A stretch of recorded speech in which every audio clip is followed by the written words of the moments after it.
si je peux y aller. Bon, eh bien, bonsoir à tous.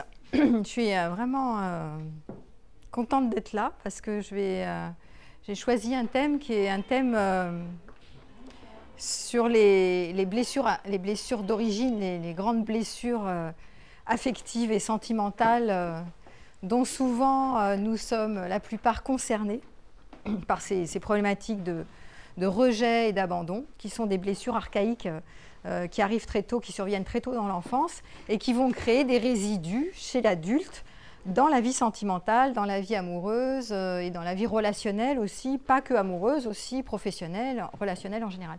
Donc je suis très contente de parler de ce thème, d'aborder ce thème qui est un peu classique, hein, qui est le thème de comment faire face au rejet et à l'abandon.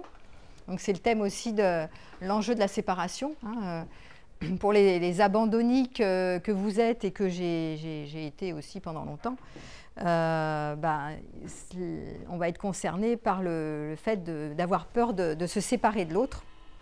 Soit dans les adieux, on est sur un quai de gare, on dit « Oh là là, il va partir, elle va partir, mon Dieu, c'est la fin du monde, c'est le déchirement à la séparation. » Vous avez certainement peut-être connu ça. Ou à l'idée d'être quitté, hein, d'anticiper que peut-être j'ai peur de le perdre, je vais peut-être être quitté, il va peut-être me quitter. Donc il y a des suspicions et une focalisation de l'attention sur des interprétations imaginaires, comme quoi l'autre peut me lâcher la main. Et s'il me lâche la main, je suis perdue, en fait. Hein. Voilà, donc c'est un thème qui est quand même important parce qu'il y a beaucoup de personnes qui sont concernées sur ces problématiques d'abandon et de rejet. Et du coup, c'est important que je puisse clarifier dans mon développement un peu d'où s'originent ces symptômes. Hein. C'est quoi les symptômes de la peur de l'abandon? Comment on reconnaît qu'on est dans des problématiques autour du rejet et de l'abandon? Et puis ensuite, le thème, c'est comment faire face à ça. Voilà, des pistes pour essayer de vous distancier, d'avoir un peu plus de champ pour gérer ces blessures d'abandon ou de rejet, que vous soyez moins empêtré, le nez collé dans les problèmes douloureux, parce que, à vrai dire, c'est extrêmement douloureux. C'est pas drôle de naviguer dans des sentiments d'abandon, des peurs d'être quitté. Ça crée le terrain de la dépendance affective. Donc c'est pas chouette et ça peut être extrêmement dramatique pour ceux qui sont concernés. Donc je suis contente d'aborder le sujet parce que c'est important d'apprendre à comprendre qu'est-ce qui se joue au sein même de ces mécanismes-là. Et puis après, en petit 2, de comment je me distancie de ça. Est-ce qu'il y a des pistes qui me permettent d'élargir un peu mon point de vue pour moins sombrer dedans, y retourner sans cesse et devenir victime de ces blessures d'origine, en fait. Installez-vous. Voilà. Donc, c'est l'enjeu de la séparation. Hein, le thème aujourd'hui, faire face au rejet, à l'abandon, c'est comment je vis l'attachement. Notamment ici, on est dans l'attachement anxieux. Hein, quand j'ai peur d'être rejeté ou abandonné, ça va être un attachement dit anxieux, hein, d'évitement ou un attachement de surattachement de dépendance. Hein, il va y avoir, vous allez voir, les deux formes. Soit je vais me surattacher, c'est moi qui ai inventé le mot, hein, le surattachement qui est le surinvestissement de l'attachement, donc l'attachement anxieux, donc je vais m'agripper, hein, ou soit je vais être dans l'attachement plutôt évitant, parce que j'ai tellement peur du futur catastrophe, de la souffrance, que j'ai probablement déjà vécu enfant, où je me suis sentie tellement impuissant et désespéré que je vais être un évitant ou un contre-dépendant. Et ça va être le deuxième mode d'attachement anxieux qui est soit en trop, soit en moins, hein, en pas assez. Mais c'est un peu la même chose, c'est axé sur la peur de l'abandon et du rejet. Hein. Alors, je vais parler des 5 blessures, puisqu'en fait, vous les connaissez tous, hein, je pense. Si vous êtes là, c'est que vous avez déjà été vous interroger sur les blessures de l'enfance. Vous avez tous fait un peu de développement personnel, ou certainement peut-être de la thérapie, ou vous avez lu des bouquins. Enfin, en général, voilà, ceux qui m'écoutent sont concernés et ils ont déjà bossé sur eux. Ils ne débarquent pas comme ça, coucou, c'est moi, je n'y connais rien à rien. Donc je reprends, mais je ne vais pas tout développer, puisque là, j'ai pris aujourd'hui sur faire face au rejet et à l'abandon. Et donc j'ai pris c'est les deux premières. Hein, parce qu'elles prennent naissance entre 0 et 3 ans, hein, rejet et abandon. Je détaillerai un peu plus le rejet, la différence tout à l'heure entre le rejet et l'abandon. Donc on a les blessures de base, vous avez les grosses blessures, elles sont 5, hein, ce qui a donné naissance d'ailleurs à mon premier livre qui s'appelle les 5 profils amoureux. Je ne sais pas si vous l'avez vu passer, mais voilà. Donc ça donne naissance à des profils de personnalité qui sont en lien avec des blessures de l'enfance. Donc le rejet, l'abandon, la trahison, l'humiliation et l'injustice. Donc 5 blessures qui vont créer des profils de personnalité différentes et donc des lunettes chez l'adulte. Si vous gardez ça en trace, si vous êtes traumatisé enfant et que vous gardez ça en trace, tous les traumatismes de l'enfance ne sont pas psychodégradés. On dit ça comme ça dans notre jargon de psy, c'est-à-dire qu'ils ne sont pas tous archivés. Le problème, c'est le non-archivage des traumatismes. Parce qu'on peut vivre les mêmes séquences traumatiques du développement, mais ne pas en être affecté, ne pas en être impacté dans notre futur d'adulte. Donc tous les traumatismes ne sont pas vécus de la même façon et ne sont pas digérés ou archivés de la même façon selon qui on est, comment on les a vécus et qui était autour de nous et ensuite par rapport à la résilience. Donc on n'est pas égaux sur notre façon de digérer nos traumatismes. D'accord ? Bon, donc les traumatismes non archivés dans l'enfance vont laisser des traces chez l'adulte que nous sommes. C'est-à-dire que nous allons voir avec des lunettes comme si on était enfant. On voit pareil, c'est-à-dire qu'on n'a aucun champ, aucune différence entre nous petits et nous grands. On voit les choses comme quand on était petit, c'est-à-dire on a des lunettes d'enfant. Et c'est ça que je vais aborder ce soir, de voir comment dans ces deux blessures de base qui sont rejet et abandon, comment vous pouvez passer de vos lunettes d'enfant à voir avec des lunettes d'adulte, c'est-à-dire de voir les choses différemment, puisque comme vous le savez, ce ne sont pas les situations qui sont émotionnellement affectées, hein, c'est notre rapport aux situations. Les situations sont neutres, hein, c'est notre rapport à la chose, c'est notre rapport aux situations, c'est notre rapport aux personnes qui peut changer. Voilà, c'est la seule chose dont on a la maîtrise, c'est nous et notre relation, notre perception au monde des objets qui apparaissent dans notre champ. Voilà. Donc du coup, ça oblige, tout le travail de la thérapie, c'est ça. Hein, on essaye de faire passer des lunettes d'enfant à des lunettes d'adulte pour que la personne voit différemment, hein, la même situation analogue à celle de l'enfance et qu'elle évite de se sentir toujours et encore impuissante, à œuvrer dans le désespoir, dans la peur de perdre l'autre. D'ailleurs, ça a fait l'objet, j'en profite parce que ce thème du rejet et de l'abandon, ça a fait l'objet d'un livre que j'ai écrit au mois de juin, qui est sorti au mois de juin, qui s'appelle « Quand la peur de perdre l'autre me fait le perdre ». Et vous verrez que j'ai développé ce thème parce que moi j'étais concernée, mais il y a tellement de personnes concernées par ce sujet, c'est inouï. Le nombre de personnes qui basculent dans ces problèmes dramatiques de se sentir impuissant, d'avoir peur de perdre, et c'est tellement contre-productif qu'à force d'avoir peur de perdre, on vérifie nos croyances, on anticipe tellement la chute douloureuse qu'on finit par être tellement stimulé par tout et n'importe quoi, on interprète tout le temps, qu'au final, on finit par vérifier qu'on a bien raison de ne pas avoir confiance, qu'encore c'est toujours pareil, ça termine mal en fait. Hein, on est toujours victime de notre mauvais sort et on tourne en rond dans nos schémas de répétition, rejet, abandon, et je vais me faire abandonner, ah ben, j'y vais, alors bon j'y vais, mais je vais me faire abandonner, puis il va finir par me quitter, puis il finit par me quitter. Et donc on finit par se perdre totalement là-dedans. Hein, on perd l'autre parce qu'on a tellement peur de perdre l'autre qu'on on y va soit sur la pointe des pieds, soit en mode agrippement, hein, je vous ai dit les deux modes, et on finit par le perdre, et on finit par se perdre surtout soi. Donc on verra dans la deuxième partie comment on peut éviter de se perdre déjà soi-même. Ça c'est petit 1 du petit 1. J'arrête de me perdre dans la relation. Je me retrouve mon axe, je retrouve qui je suis avant de partir fuir dans une relation toxique pour moi. Alors, je vais peut-être faire un petit topo sur Le travail de Louise Bourbeau, que vous connaissez tous, hein, alors, mais rapidement, je me suis intéressée au rejet et à l'abandon. Donc, je reprends son travail qui a été très bien fait. Je ne vais pas m'amuser à inventer la poudre, ce n'est pas la peine. Elle a écrit, je sais plus, elle a écrit Les 5 blessures, non voilà, Les 5 blessures. Donc, c'est archi connu, c'est un bouquin vedette. Bon, voilà. Donc, je vais vite reprendre, comme ça, je vais passer vite fait sur la blessure de rejet. Donc, de la conception à 1 an, hein, ça commence là, ça commence tout petit. C'est très archaïque, hein, le rejet. Le rejet, c'est le non-accueil sur Terre.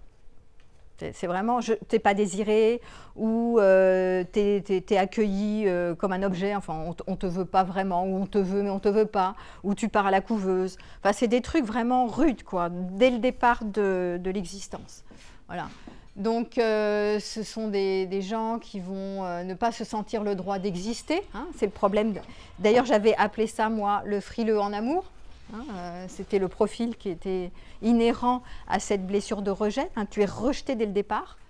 Ça va donner un fuyant, un corps plutôt, c'est ça le frileux, un corps plutôt étroit, un corps plutôt éthéré comme ça, hein, une envie de partir dans les étoiles. Hein. Ouais. Excuse-moi, Véronique. Est-ce que c'est les deux? Attends, alors si vous voulez parler, vous prenez le micro, il y a un micro public. Merci. Excuse-moi, Véronique, est-ce que c'est... Fort, hein. Voilà, donc... C'est un micro-caméra. C'est pour la chaîne, hein, qu'on passe le micro. Ouais, vas-y. Voilà, bonsoir Véronique. Excuse-moi, c'était pour savoir si ce rejet venait d'un parent, des deux, ou des fois c'est que la maman qui a refusé, ou c'est refusé l'enfant ou... Ça peut être l'un, l'autre, ça dépend des contextes. S'il y en a un des deux qui est dans l'accueil, dans la protection, qui donne le pilier de sécurité, ça passe.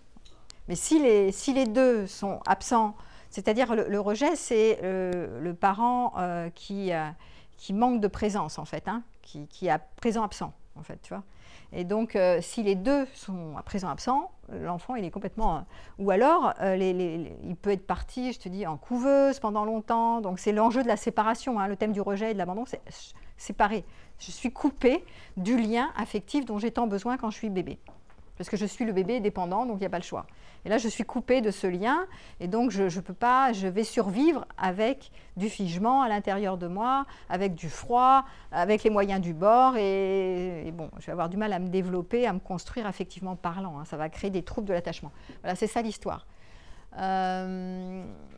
Voilà, le vocabulaire, c'est de la blessure du rejet, c'est nul, j'ai envie de disparaître. Voilà, c'est ce qu'ils vont dire les adultes qui ont été sujets à cette blessure. Ils vont avoir en honte d'être ce qu'ils sont et dès qu'ils sont stimulés, ils ont envie de disparaître du monde. Se faire tout petit, retourner à l'arrière-plan, c'est-à-dire retourner avant la naissance.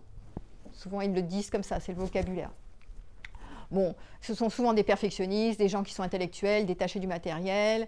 Ils sont très fusionnels et puis après, ils vont rejeter. Enfin bon, ça donne une ambivalence dans l'attachement. Voilà, ils partent en astral. Ils sont un peu... ils partent vite là-haut, quoi. Hein. Ils sont pas sur Terre, ils ne sont pas très terriens, en fait. Hein. Ils ne sont pas incarnés.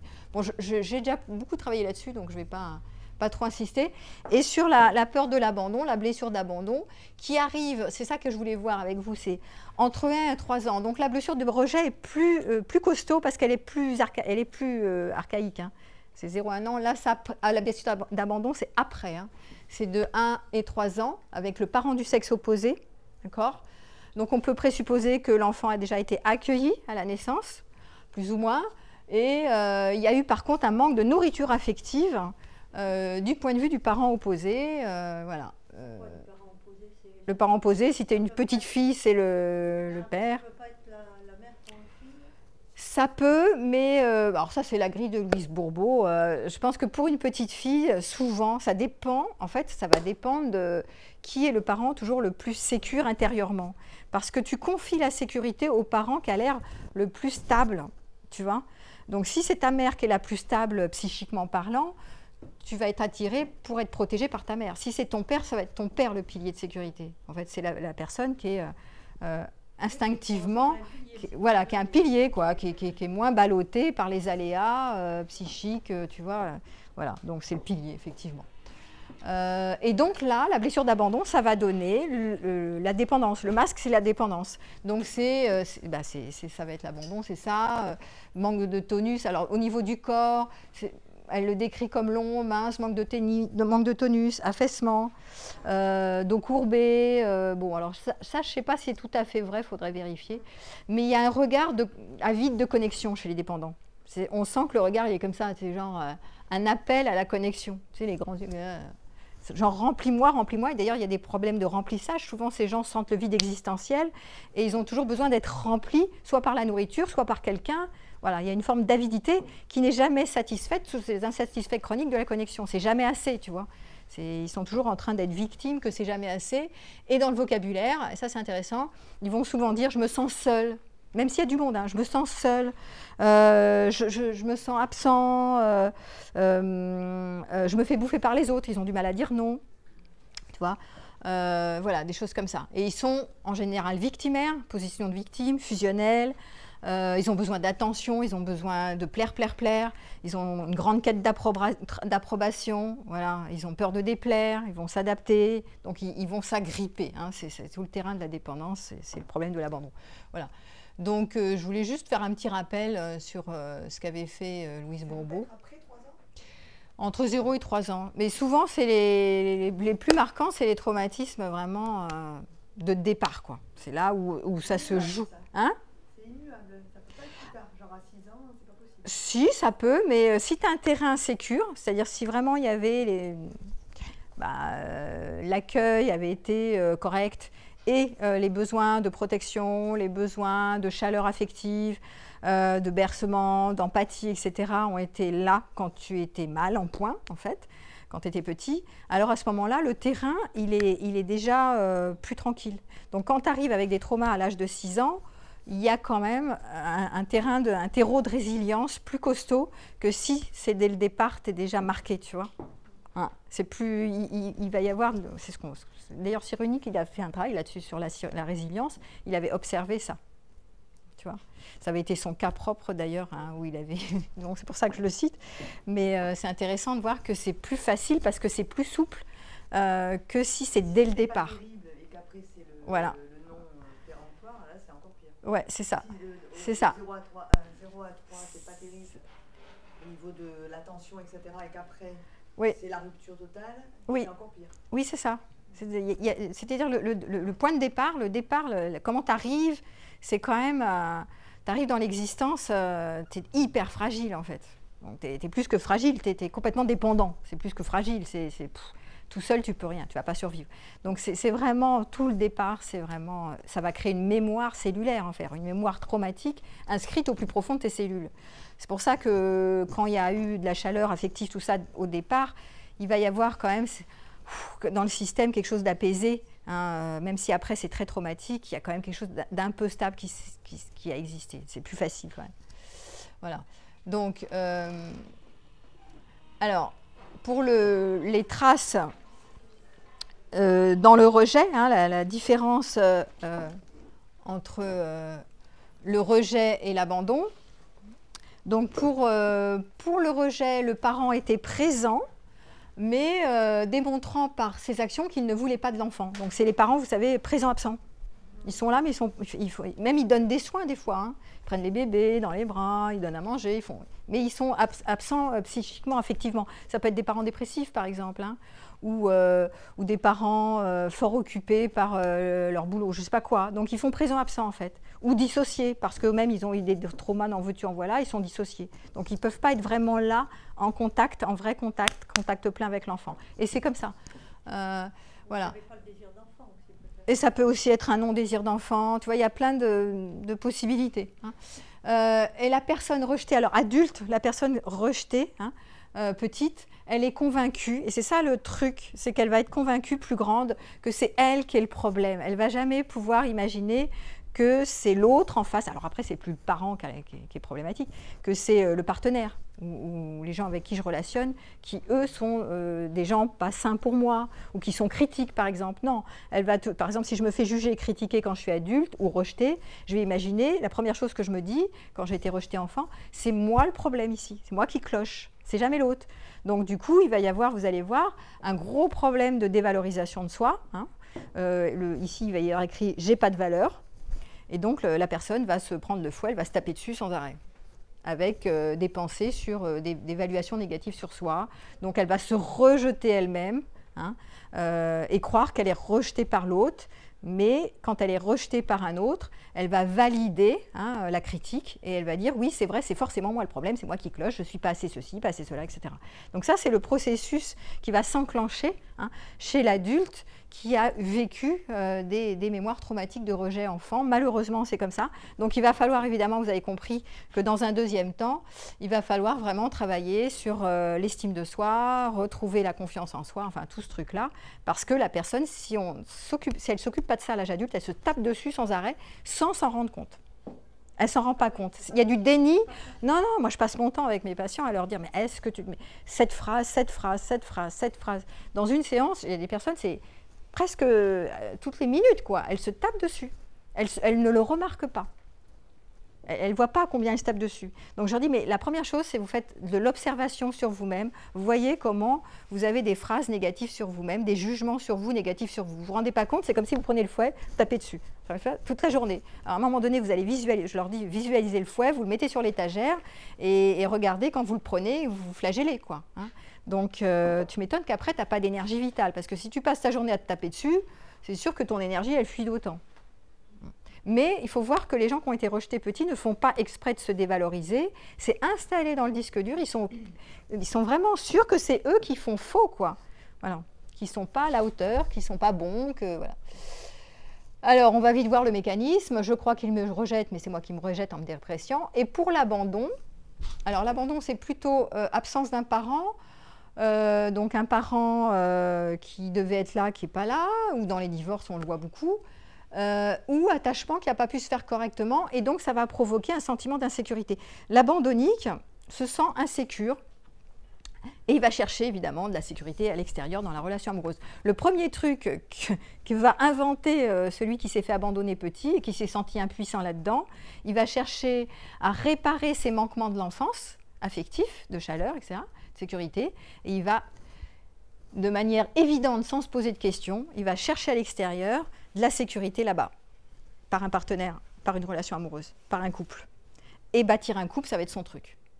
Un couple solide, un couple fiable. Et en général, qu'est-ce que font? Alors, beaucoup de femmes, qu'est-ce qu'elles font? Elles se prennent un mâle alpha, en se disant « Banco, c'est bon, j'ai le gros lot, j'ai trouvé celui qui va assurer comme une... » Tu vois, il va assurer, il est fort, je peux m'y fier, je peux me déposer, il bâtit, il est sûr de lui, il est fidèle, il me fait des projets à long terme. Donc, et hop, on y va, on se dépose dessus, tu vois, bon, voilà. Et après, il n'est pas fiable parce que c'est une cacahuète ambulante, mais ça donne l'impression d'être stable. Bon, voilà. Donc, du coup, ce sentiment d'insécurité des personnes qui ont été, qui ont eu ces attachements, ces failles d'attachement enfant, hein, eh ben, vont développer ce sentiment d'insécurité un peu permanent, ce qui va donner une forme d'hypervigilance. Et la stratégie pour se sentir un peu en paix, c'est d'aller trouver une relation amoureuse soi-disant sécure. Donc, trouver un objet de sécurité à l'intérieur. Évidemment, ça ne va pas marcher du tout. Vous imaginez la catastrophe, parce qu'à chaque fois que vous cherchez quelqu'un de sécurisant ici, ben, vous êtes confronté au sable mouvant à l'intérieur, puisque l'autre ne peut pas vous apporter la sécurité qui vous manque. L'autre ne peut pas réparer le parent sécure qui a manqué. C'est juste pas possible. C'est une illusion. Enfin, c'est du Canada Dry, quoi. Vous imaginez que c'est possible, mais non. Vous allez être confronté toujours, à un moment ou à un autre, à une insécurité qui va venir. Parce qu'à un moment donné, il va pas être sécurisant toute l'année, 24 heures sur 24, et jusqu'à la fin de votre vie. Il y a des moments où il va y avoir des failles. Hein. Donc, vous allez vous retrouver avec votre insécurité. Passez plutôt par là. Voilà. Et ça va donner, en plus, si vous avez un sentiment d'insécurité à l'intérieur de vous, vous allez vous agripper à l'autre en mode surdépendance. Voilà. Une fois que vous avez trouvé quelqu'un, c'est « je ne veux pas te lâcher ». Donc vous allez être des fusionnels et vous allez avoir envie de beaucoup de fusion pour vous réparer dans votre enfance. Bon, voilà. Donc c'est tout le terrain de la dépendance affective. Ouais. Pourquoi vous notez l'abandon à partir de 1 an? Ça, je comprends pas. Parce que l'abandon... Le rejet, c'est plus jeune, et l'abandon, on l'a vu tout à l'heure par Louise Bourbeau, d'après ce qu'elle décrit, je pense qu'elle ne l'a pas inventé. C'est souvent des moments où ça a été vécu, les moments traumatiques ont été vécus plus jeunes. À la limite, peu importe, ce que vous pouvez repérer, c'est que quand vous avez un sentiment, vous êtes concerné par les problèmes d'abandon, c'est que vous avez l'impression que que vous êtes insécure à l'intérieur de vous, ça c'est sûr. Et donc, vous avez toujours besoin de quelqu'un. Et vous êtes persuadé que vous avez besoin d'aimer et d'être aimé. Alors ça, vous êtes... Alors là, je mets ma main au feu, là. Vous avez un postulat d'emblée qui est « oui, dans la vie, j'ai besoin d'être aimé, c'est nécessaire, on a tous besoin d'être aimé, mes copains et mes copines sont aimés et pas moi, pas assez, pas comme il faut, pas comme ça devrait, alors comment je fais pour être aimé? Donnez-moi les techniques en 10 leçons pour pouvoir être aimé correctement, c'est moi qui fais faux ». Alors n'oubliez pas que l'abandonnique, c'est moi qui fais mes schémas de répétition, c'est moi qui fais faux, je ne devrais pas, mais comment je fais pour faire bien? Voilà, tout un truc comme ça. Non, alors vous réécouterez la conférence que je ne vais pas reprendre parce que là je suis sur l'abandon, mais celle que j'ai donnée sur ma chaîne là, qui s'appelle Comment ne pas trouver la bonne personne, ou celle que j'ai postée hier, faut-il être en couple, où je développe un peu ce sujet. Peut-être je développerai tout à l'heure, mais bon, non. Les postulats sont des postulats, c'est bien de les questionner. Ouais. Pour la blessure d'abandon, donc sur l'absence du parent, on ne pourrait pas penser que c'est une blessure de trahison aussi, parce que je suis trahi par le parent qui s'est pas occupé de moi. Oui, c'est vrai. C'est un peu flou entre les deux. Oui, c'est flou, c'est pas très clair, je suis d'accord avec toi. Moi, je dirais aussi qu'effectivement, il y a la trahison du parent non protecteur, si c'est le cas, parce que les parents c'est leur rôle de fonction d'éducateur, d'être présent en cas de souci, de veiller sur... Et effectivement, il y a aussi, l'adulte n'est pas l'adulte qui devrait être, c'est souvent des enfants dans des pots de parents ou des parents autocrates, autoritaires, et effectivement, ils ne sont pas protégés. Je suis assez d'accord avec toi. Mais l'abandon va donner l'avidité de la connexion, la trahison va donner la méfiance. Je ne peux pas me fier, hein, je n'ai pas confiance, donc ça ne va pas être le même profil de personnalité, si tu veux. Tu vois. Donc c'est souvent les alphas, c'est moi qui vais driver, c'est moi qui vais éviter, je vais diriger parce que je me méfie, tu vois, c'est plutôt, voilà. Alors que l'abandonnique, ça va être plutôt l'altruiste dans les profils, ça va être quelqu'un qui va chercher à s'agripper, ou le profil, on va voir, frileux, ou les profils clivés qui vont éviter le lien pour ne pas s'engager parce qu'ils anticipent la galère finale, ça va mal finir. Voilà. Alors, donc voilà, différence entre rejet et abandon. Donc, alors ça c'est important parce que les traces du rejet et de l'abandon, c'est le cerveau reptilien, donc le cerveau de la survie.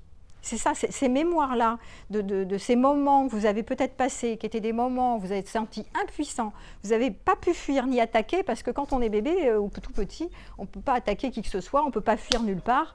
Donc, merci d'éteindre vos téléphones. Et du coup, on se fige et on prend sur soi, en fait, et on va stocker des émotions de rage, de désespoir, d'impuissance, de tristesse, de peine, d'envie de partir, mais on ne peut pas partir nulle part, on ne peut pas partir de son corps, certains vont quand même partir. Et donc, du coup, c'est le cerveau de la survie. Et ce cerveau de la survie, malheureusement, quand on ne l'éteint pas, il continue d'être en alerte tout le temps. Et c'est pour ça que les adultes qui ont ce que je disais, des mémoires traumatiques comme ça, d'abandon petit, vont vite se sentir stimulés, de nouveau impuissants, de nouveau désespérés, de nouveau vigilants. Là, il va y avoir une hypervigilance qui va s'installer dans « Oh là là, je suspecte que là, tout va bien, mais tout à l'heure, demain, après-demain, il va me lâcher, à quel moment il va me lâcher, comment on va se séparer, oh là là, je pars sur le quai de la gare, ça y est, c'est pour adieu, c'est pour toujours, je pleure, c'est la fin du monde, je suis tout seul au monde, comment je vais faire, tout seul, c'était tellement bien quand j'étais dans ses bras, maintenant que j'y suis plus, comment je vais faire ?» Voilà, tout ce truc. Voilà. Donc, ça fait vite, le cerveau reptilien, ça fait vite une interprétation dramatique d'un présent, alors que le drame est dans le passé. Mais ce n'est pas archivé, c'est ça le truc.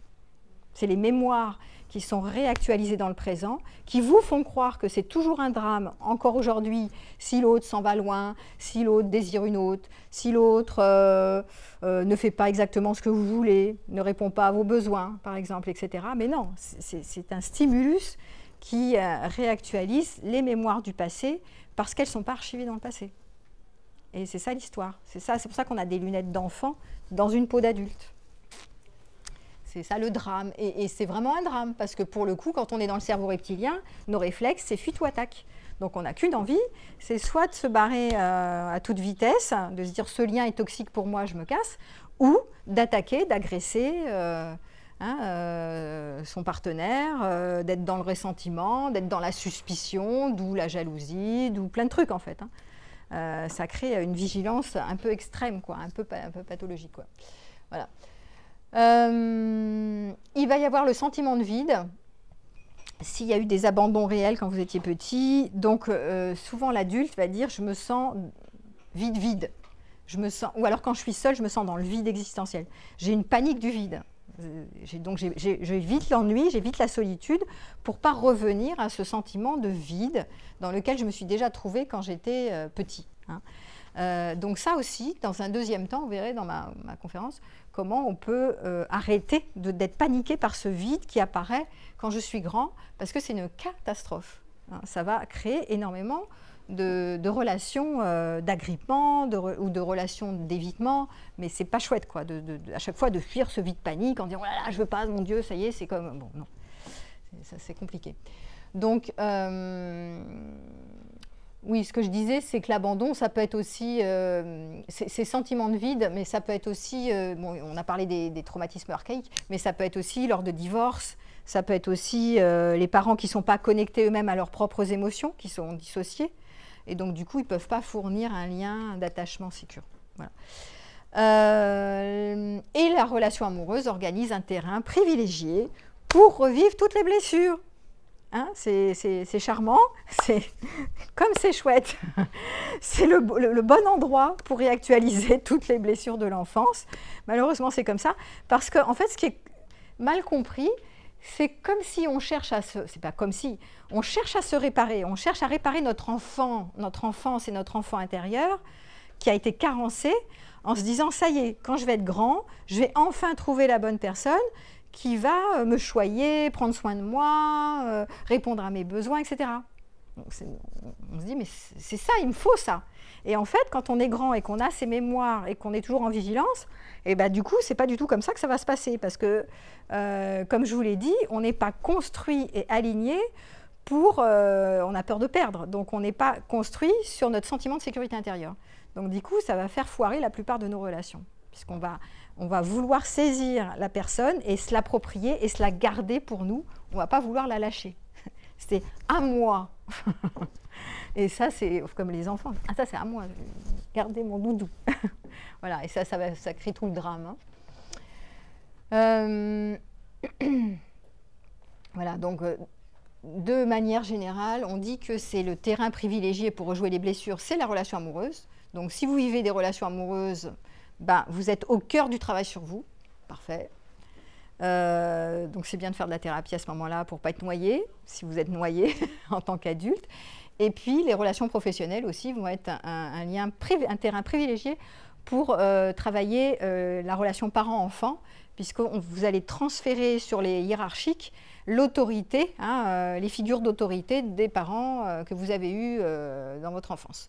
Donc, il y a deux terrains privilégiés pour travailler sur vos blessures, le boulot et la vie amoureuse. C'est parfait comme ça, c'est là où vous bossez le plus.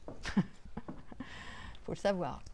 Donc, il y a tous les jeux psychologiques, sauveur, victime, persécuteur. Alors, vous voyez ça sans cesse au boulot et vous voyez ça sans cesse dans la vie amoureuse. C'est prenez en front line. Donc, si vous voulez un peu de stimulation, mettez en vie amoureuse et vous n'allez pas vous ennuyer. Mais c'est juste que parfois, c'est très souffrant. Donc, il y a des moments, c'est bien de trouver des astuces pour poser un peu parce que ça peut être fatigant. L'organisme, il n'a pas des moyens de gérer trop de pression. Hein. Quand on force trop l'organisme et qu'on stimule trop avec la relation parce qu'on croit qu'on a besoin de la relation, il y a des moments où vous surstimulez votre organisme et ça fait un effet, il y a trop de souffrance, hein, il y a trop de passion, trop de souffrance, trop d'extase et trop de souffrance. Donc à un moment donné, ça fait des burn-out en fait. Mais ça, c'est le sujet du burn-out amoureux. Ah, bon. J'avais fait une conférence là-dessus. Alors les symptômes, comment on voit qu'en tant qu'adulte, on a des traces de ces mémoires non archivées. Donc, ce que j'ai dit tout à l'heure, si je ne suis pas aimée, c'est que je ne suis pas aimable. Donc ça, c'est une croyance de l'abandonnique. Alors, qu'est-ce qu'on fait si on se trouve nul et non avenu? On va tenter d'être génial, donc d'être visible, de plaire, d'être différent, d'être original, d'être brillant, voilà. Donc, on va toujours avoir un idéal du moi hyper élevé en voulant se la péter, en fait. Hein. Et après, forcément, comme on veut prétendre être quelque chose d'extraordinaire, ben, on n'arrête pas de se trouver nul. Puisque idéalisation des idéalisations, il y a un idéal du moi très haut, il y a la honte, fierté-honte, hein, ça va être le thème ici, ça c'est les traces de l'abandonnique, hein, ou du rejet. Je vais avoir besoin d'être fier de moi et je vais passer mon temps à avoir honte de moi. Voilà, c'est le même thème, hein, même sujet. Alors, ou alors, puisque on ne m'a pas assez vu, on ne m'a pas assez encouragé, regardé, sécurisé, donc je vais jouer au pénible. Pour obtenir des signes d'attention, je peux être boute en train ou je peux être provoque, rebelle, délinquant, tout ça pour qu'on s'intéresse à moi. Hein, les gens qui arrivent en retard, tout ça, c'est voilà, qui parlent pour ne rien dire pendant des heures. Il y a des gens des fois dans les assemblées, ils prennent la parole, ils font ça doit, vous connaissez ça, ils blablatent. Mais en fait, c'est pour être remarqué. Voilà. Donc deux manières de fonctionner pour ces personnes pour récupérer ce qu'ils n'ont pas eu enfant, soit en se voulant génialissime, donc là on se prétend quelque chose d'incroyable, on se la pète, c'est pas terrible, soit voilà, soit vous avez vu, soit en posture provoque, bon, c'est jamais très sain hein, toutes ces postures, hein, parce qu'à un moment donné, vous allez vous rendre compte que c'est toujours des murs, parce qu'on ne va jamais recevoir ce qu'on attend en fait. Voilà. Enfin, c'est des situations malencontreuses, c'est maladroit, c'est des stratégies qui sont perdantes. Autre symptôme, crainte d'être envahi par les autres et de ne pas être aimé. Ça c'est pour, je vous avais dit, il y a deux modes, hein, soit l'évitant, soit l'agrippant. Donc l'évitant, lui, il va avoir peur d'être envahi. Vous connaissez tous dans les couples, il y a toujours un évitant et un agrippant. Un dominant, un dominé, enfin oui, en général, alors je reviendrai là-dessus, mais on l'appelle dans les flammes jumelles, chose à laquelle je ne crois absolument pas, mais peu importe, vous avez le vocabulaire que j'aime bien, c'est le runner et le chaser. Le runner, c'est celui qui court derrière, hein, c'est celui qui est agrippant, et on l'appelle aussi le minimiseur et le maximiseur. Le maximiseur, c'est celui qui est en panique et qui est l'abandonné qui court derrière. Et le chaser, c'est celui qui est chasseur, en fait. C'est celui qui se sent envahi et qui veut toujours se barrer pendant que l'autre lui court derrière. D'accord ? Donc, minimiseur, maximiseur, chaser, runner. Ben, c'est souvent le classique dans les couples. Il y en a toujours un des deux. Voilà, c'est ça s'emboîte. Hein. Ouais. Véronique, est-ce que c'est réversible ? Oui, il y a des fois celui qui court derrière, là, le runner, qui est dépendant. Un jour, il en a tellement marre de souffrir, il dit « Basta de la dépendance affective, je vais devenir moi l'indépendant ». Donc il passe en mode, il fait genre un blackout, renversement de posture, et en général, c'est l'autre qui lui court derrière. C'est « Fuis-moi, je te fuis » dans ces couples-là, d'accord ? Mais où ça fait des allers-retours, je te quitte, je te reprends, je te prends, je te quitte, enfin des trucs comme ça. C'est pas très sain, on va dire. Hein. Tant qu'on est dans ces figures-là, c'est toujours pas très sain. Bon, c'est fun, pas vraiment parce que c'est souffrant, mais il se passe quelque chose, on va dire. On va dire c'est intense. Voilà, c'est le machin passionnel, il va dire que je te cours derrière et que je te rattrape, enfin bon bref. Mais c'est souffrant pour la personne parce que tu prends cher en fait à chaque fois. Tu vois. En fait, on n'a pas besoin de tout ça, vous verrez qu'on n'a pas besoin de tout ça pour aller bien. Mais bon. Voilà. Ou alors, autre symptôme, recherche d'un absolu à la hauteur des manquements de l'enfance. C'est-à-dire, ça c'était mon cas, hein, c'était je veux vivre l'amour, alors avec un grand A, tu vois, genre high level, hein, comme je l'avais dit l'autre jour. Donc, l'amour mystique, l'amour mythique, tu vois, c'est pas le petit amour de base, moi, tu vois, c'est les grands idéaux élevés, l'amour pour toujours, voilà. Spirituel, intellectuel, enfin tout machin.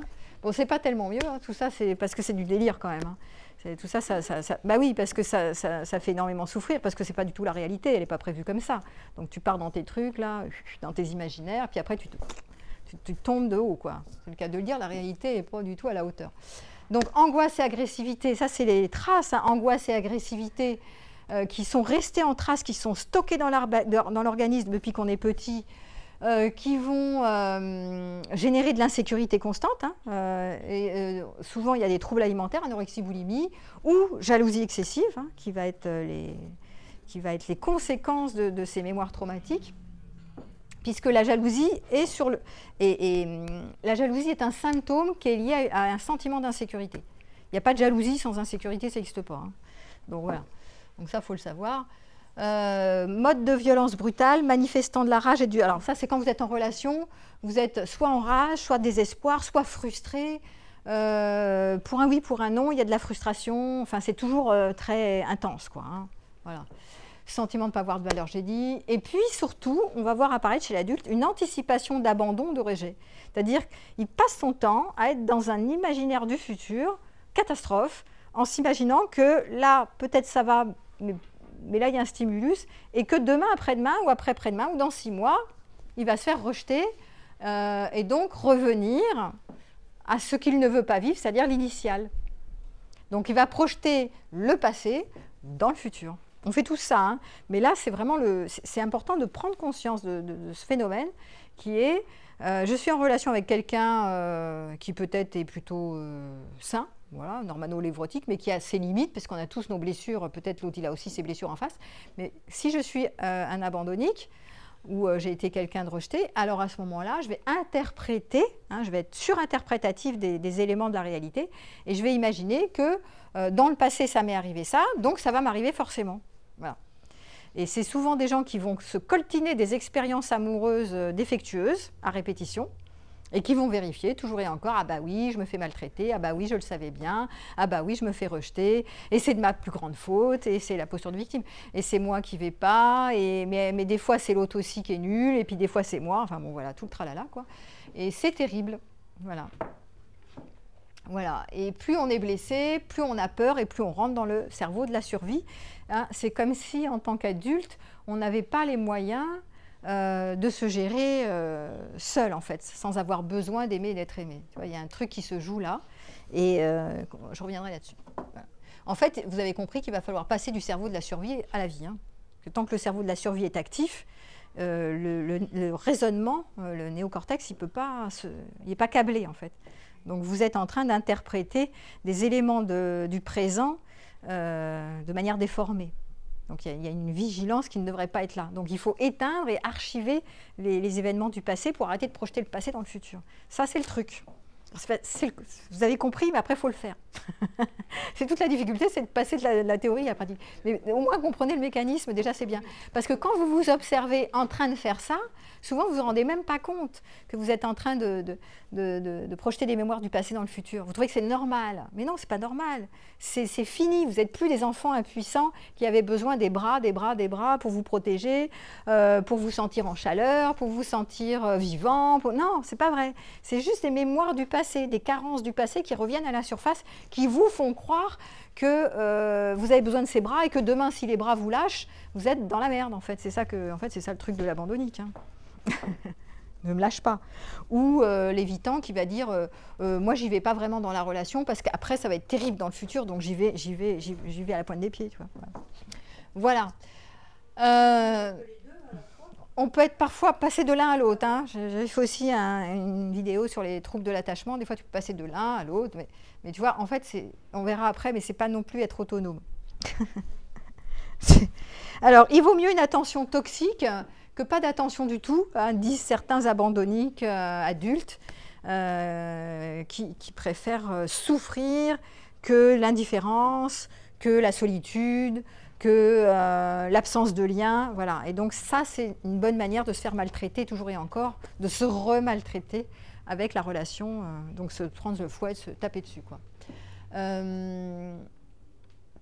Alors ça, c'est important, je reviens sur ce sujet de s'abandonner soi-même. Il m'a abandonné, mes parents m'ont abandonné, mon amoureux, mon ex m'a abandonné, mes ex m'ont abandonné, bon bref. Ouais. En fait, à chaque fois que vous allez voir cette pensée arriver dans votre tête d'adulte, vous allez me faire plaisir, ça je commence sur les pistes, mais vous allez me faire plaisir de retourner la phrase dans « je m'abandonne ». Ce n'est pas l'autre qui m'abandonne, c'est moi qui m'abandonne moi-même. Il me rejette, je me rejette. travail de retournement. On retourne la phrase dans le sens inverse, vers soi, hein, qui est non, si l'autre il peut m'abandonner ou pas m'abandonner, je vous rappelle que la situation elle est neutre. C'est moi qui m'abandonne moi-même quand l'autre m'abandonne, par exemple. Parce que pourquoi je ne prends pas soin de moi à cet endroit-là? Pourquoi je reste sur le carreau en disant « il m'abandonne, mon Dieu, c'est dramatique, qu'est-ce que je fais pour moi ?» En général, les gens, quand ils se sentent rejetés ou abandonnés, au lieu de s'intéresser à eux, de prendre soin de leur enfant intérieur, de faire des choses pour eux, de revoir des amis, enfin de faire des choses qui sont saines, bonnes pour eux, ben non, ils restent tétanisés, figés, ils ne bougent plus, comme à l'époque, comme quand ils étaient petits, figement. Donc, ou fuite ou attaque, donc cerveau de la survie, mais il n'y a pas cette idée de ne pas s'abandonner soi-même, de ne pas se rejeter soi-même. Et le rejet de soi, ça va être je suis dur avec moi, c'est moi qui ai le problème, c'est moi qui fais faux, c'est moi qui ne fais pas correct, c'est moi qui devrais faire ceci, je ne fais pas comme il faut. Voilà, hein. Donc ça, c'est je me rejette au lieu de m'accueillir comme je suis dans la toute petite personne qui est revisitée maintenant dans le présent. Donc déjà, ça va être la première chose essentielle, ça va être de mettre de l'empathie à l'endroit où vous êtes scotché et terrassé par cette mémoire traumatique. Et après, on verra ce qu'on peut faire. Mais déjà, dans un premier temps, c'est de ne pas se faire la vie dure avec soi quand on est dans ces mémoires qui se réactualisent de temps en temps parce qu'on est stimulé. Ça, c'est petit, hein, sinon, alors, vous allez vous taper dessus encore plus. Ce n'est pas la peine, il y a déjà assez à faire comme ça.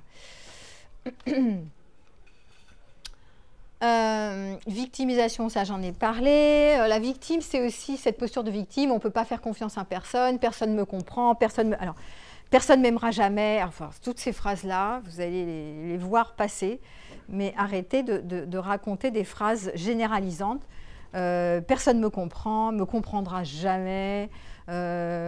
Voilà. C'est des choses qu'on se dit hein, quand on se sent abandonné par une relation, quelqu'un on est attaché, il ne me comprend pas, il ne me comprendra jamais, personne ne m'a jamais compris, personne ne me comprendra, et je suis nulle, et personne ne m'aimera, et voilà, et tout le monde m'oublie, personne ne pense à moi. Vous vous rappelez, enfin, vous êtes bien dit ce truc-là. Ça, c'est le vortex traumatique. Vous voyez apparaître le vortex traumatique, mais laissez passer le nuage. Parce que si vous ne laissez pas passer le nuage et que vous croyez à ce que vous racontez à ce moment-là, vous allez alimenter le machin. D'accord ? Et vous allez vraiment croire que vous êtes nul, non avenu, qu'on ne vous aimera jamais, vous appelez personne, vous restez au fond devant le trou, vous restez tout seul à pleurer avec des musiques tristes quand on vous quitte, et alors vous faites un deuil dramatique en fait.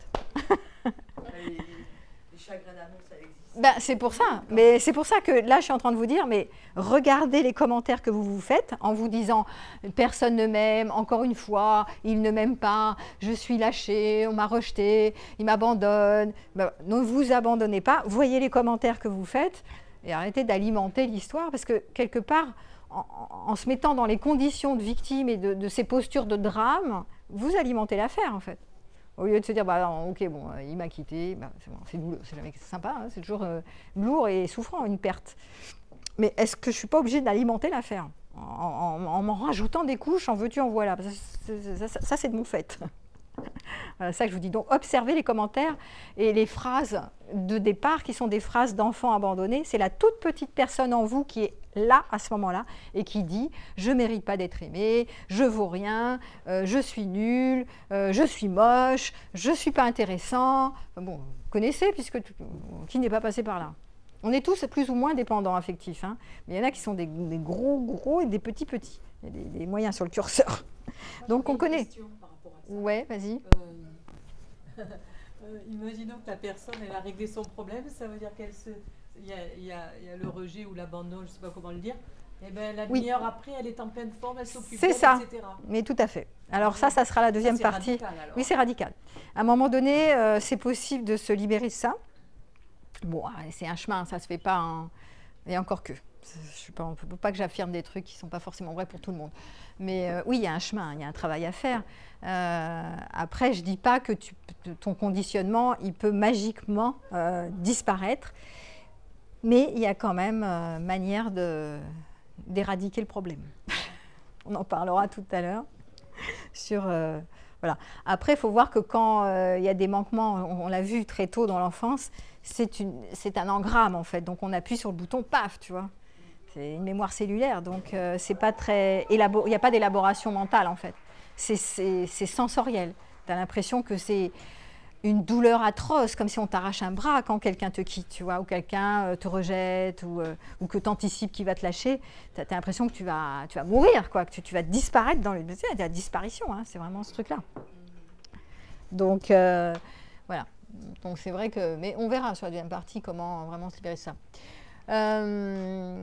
Voilà. Ou alors, on est toujours dans les symptômes, ne plus partir dans la relation, à l'idée d'anticiper que ça va être tellement souffrant. Je ne veux plus de relation. On voit apparaître, les sologames là, qui se marient avec eux-mêmes. Donc, bon, c'est marrant, il y a des mouvements qui apparaissent comme ça. Donc oui, je ne veux plus jamais de relation, parce que c'est souffrant en fait. Parce on a tous envie de connexion, mais des connexions qui soient chouettes et saines. On n'a pas forcément, je ne dis pas besoin, hein, je dis envie de connexion. C'est sympa la connexion. Aux autres, à l'un, à l'autre, etc. Là, on est ensemble, on est réunis, c'est plutôt sympathique. Voilà. Mais néanmoins, ce n'est pas une nécessité. Et quand on a vraiment l'anticipation, parce que quand on était petit, on a été vraiment impuissant face à la déconnexion de nos parents, eh ben, on va anticiper la chute terrible. Et du coup, il y en a qui ne veulent plus du tout aller, ils vont se marier avec eux-mêmes, ils vont plus avoir envie de la connexion, ils vont y aller vraiment avec plus que parcimonie et se raconter des tas d'histoires sur mieux vaut être seul que mal accompagné. Voilà. Donc là, on va basculer dans l'extrême inverse, tu sais. Tous les excès sont nuisibles. Bon, donc il y a à apprendre et à laisser là-dedans, même si ça peut être intéressant d'aller dans le célibat, seul, faire sans, parce que c'est intéressant d'explorer. Mais ce n'est pas non plus une finalité, voilà. Après tout est bien, hein, mais pas peine de rester scotché sur je vais me marier avec moi-même, il n'y a que moi et moi. Alors allez regarder la série de Blanche Gardin, La meilleure version de moi-même, je vous le conseille, elle est à mourir de rire, parce qu'à un moment donné, il y a une séquence sur la sologamie, mais c'est trop drôle, quoi. C'est des trucs à la mode en ce moment, ça. Toujours des trucs à la mode. Bon, alors, quitter l'autre avant qu'il ne le fasse, ça c'est aussi les traces de l'abandonnique. Hein. S'adapter pour plaire, hein, on fait des tas de machins pour plaire à l'autre, on fait des compromis, voilà.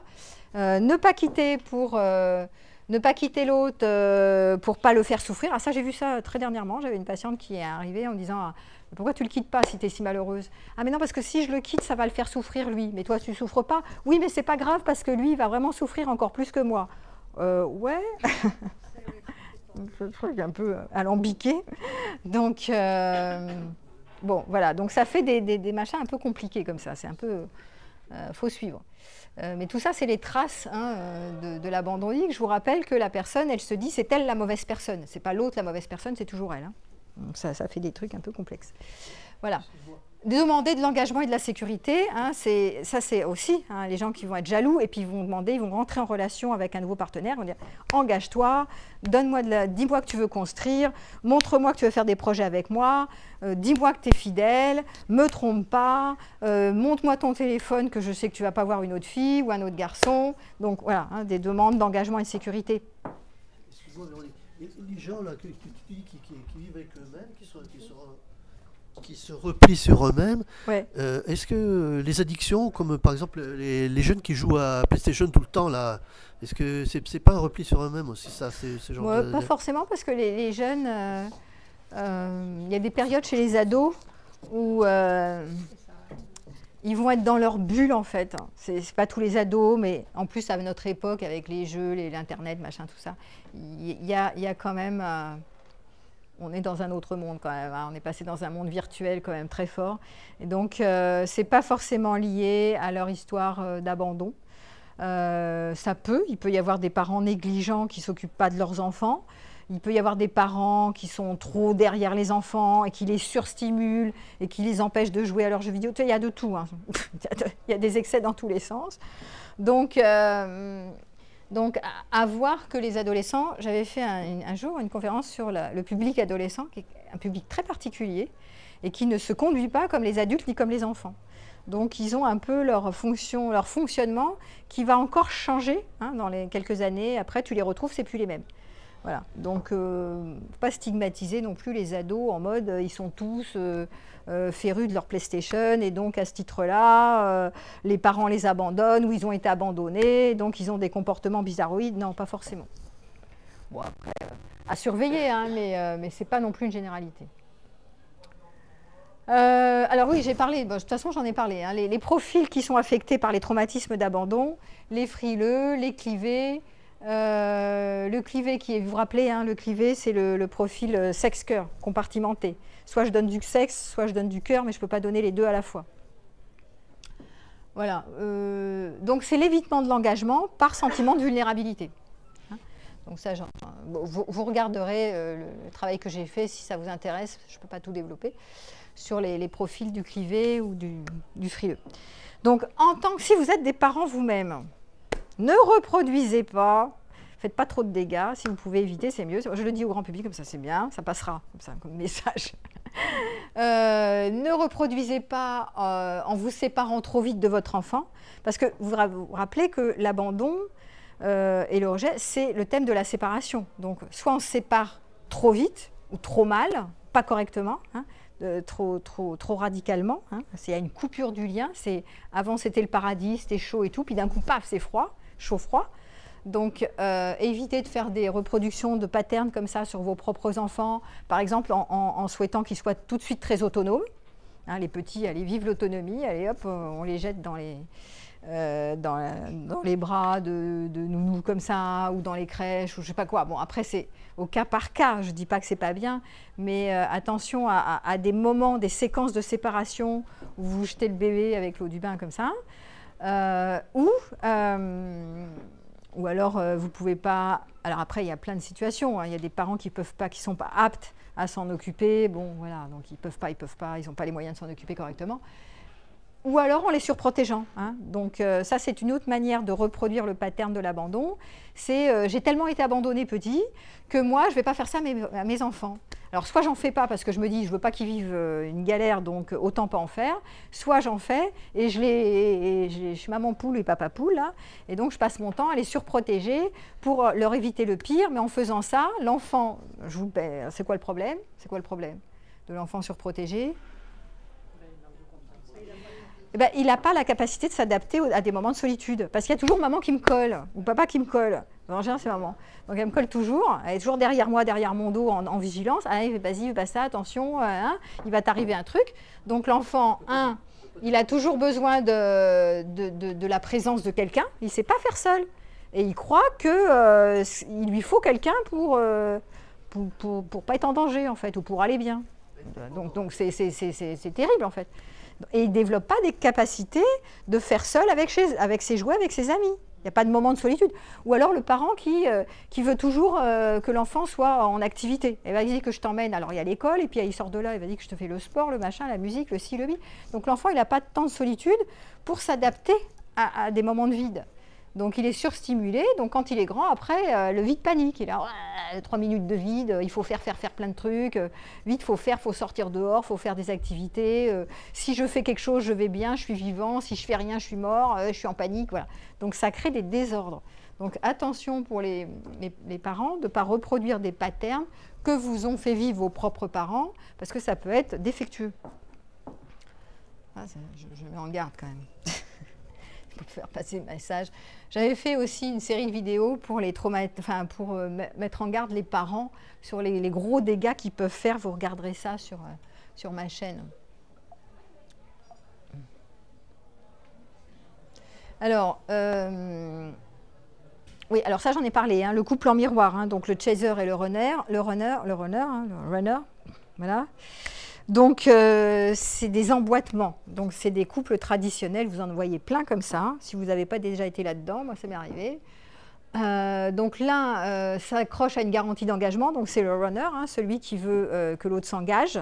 Et il veut de la sécurité. Hein. Donne-moi des signes que tu ne m'abandonneras pas, dit le runner. Et le chaser, il y va pas. Il répond pas. En tout cas, puis après, il repart en arrière, puis il dit ouais, puis il se détache, il s'attache. Mais il s'attache quand même, parce qu'il a besoin de son dépendant affectif. Et oui, il va avoir le contrôle. D'ailleurs, les chasers ne prennent que des dépendants affectifs. Parce qu'ils ont oui. En général, les dépendants affectifs, le problème, c'est qu'ils ne sont pas sexy. Parce qu'ils sont en mode victime, ils sont en mode agrippant. On voit qu'ils sont c'est des nécessiteux. C'est les mendiants de l'amour. Tu vois. c'est les pauvres. Mais c'est vrai, c'est les misérables, c'est les nécessiteux de l'amour, c'est les SDF de l'amour. Donc ils sont là. Donc ils ne sont pas sexy comme posture, c'est pas une posture sexy. Voilà, t'es là, donnez-moi, j'ai faim. Franchement, à manger, bon, c'est vrai, ça donne pas tellement envie. Mais les chasers, qui sont aussi des abandonniques, il ne faut pas oublier. Ils ont peur de l'abandon de l'autre, donc ils ont peur d'être seuls en fait, ils veulent toujours qu'on leur tienne la main, ils vont s'offrir des dépendants affectifs. Ça marche bien ensemble. Parce que quelque part, ils vont avoir le contrôle sur le dépendant, sur le runner, tu vois, et ça les arrange quelque part. Ils ne sont pas abandonnés. Ben non, ils ne sont pas abandonnés, mais par contre, ils les drivent. Et en plus, qu'est-ce qu'ils leur disent?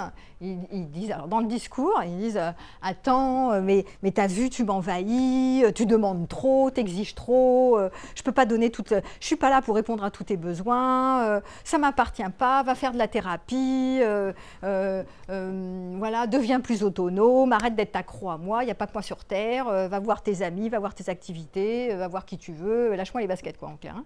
Deviens autonome. » Et donc, c'est un jeu qui se joue à deux. Mais en même temps, il s'arrange pour se sentir indispensable, pour être attachant, pour que l'autre s'attache, parce qu'il a peur que l'autre lui lâche la main, le dépendant affectif. Il ne veut pas qu'il lui lâche la main. Ah, c'est terrible. Pourquoi il ne faut pas, j'ai pas compris, pourquoi il ne faut pas qu'il lui lâche la main? Pourquoi il ne veut pas que le runner lui lâche la main? Et parce qu'il en a besoin pour le mettre sous son contrôle, parce qu'il anticipe. Parce que ceux qui ont peur souvent de l'engagement, c'est les évitants, ils ont quand même peur que dans le futur, ils vont se retrouver tout seuls.